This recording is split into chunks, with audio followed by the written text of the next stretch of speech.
Hi there, good morning, good afternoon, and good evening. So for this video, let's talk about how to change CrunchyRoll into the English dub. Alright?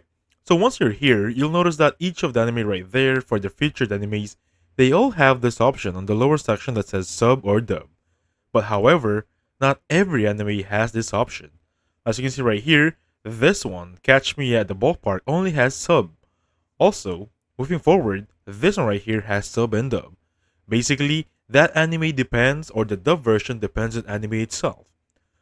However, if you already have dub and we are watching an anime, for example, let's just say this Fire Force and you're watching an episode and you're going for sub, right? And you want to change it to dub.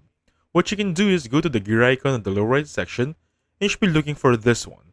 Just change it from Japanese, whatever you have, to English. Alright? However, based on here, I just want to let you know that it depends on the anime if you have the dub option. Alright? So thank you so much for watching. I'll catch you guys on the next one.